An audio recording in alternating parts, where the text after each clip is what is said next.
Cal Exotics expert, SunnyMegatron here with part 3 of your BDSM 101 complete primer. So in part 2 we talked about safe words and consent, and consent really is a cornerstone of BDSM. From the outside, a lot of the scenes we do might look kind of like abusive and serious, but really what people don't realize is they've been talked about beforehand with each partner, and what's going on is respectful. It's what each party wants, each party's talked about, it's safe, and it's a very controlled thing, even though it might not look like that on the outside. So wait a minute. Giving constant feedback and gaining consent, that's an essential component of BDSM. What does that look like when we compare it to our average sex scene? Oftentimes when we have sex with somebody, we don't give the constant feedback. We might feel that, we don't want to be critical of our lover, or maybe we don't want to ruin the mood, or whatever the reason is.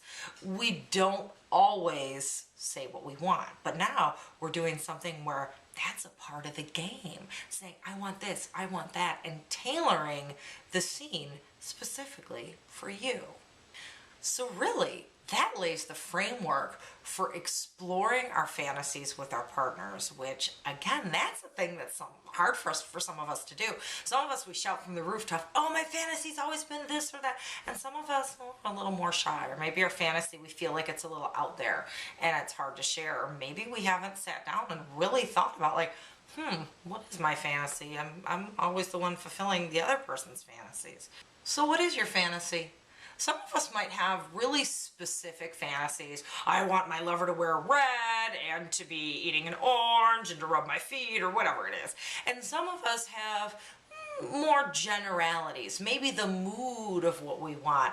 I want to feel like I'm in control and I'm calling the shots, or I want to feel like I'm small and being protected and I'm being made safe by somebody. So the first thing I want you to do is sit back and think about what some of your fantasies are. If you're ever having a hard time getting started, well, first of all, think about what turns you on. I like to feel in control, or I like to feel like the submissive one. I like to feel like the treasured pet. I like to feel like I'm someone conducting experiments and trying different things.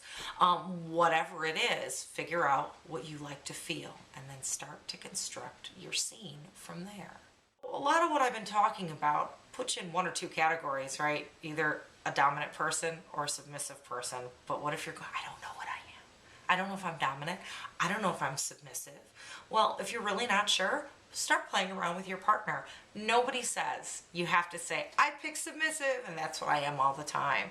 You can change things up. You can sometimes play the role of a dominant, sometimes play the role of a submissive. You can switch things up between different sex or BDSM sessions. You can even switch them around within the same session.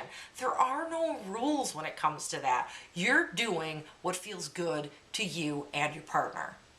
In my next video, I'm going to give you some specific scenarios and specific things you can do to start introducing those elements of BDSM into your sex play.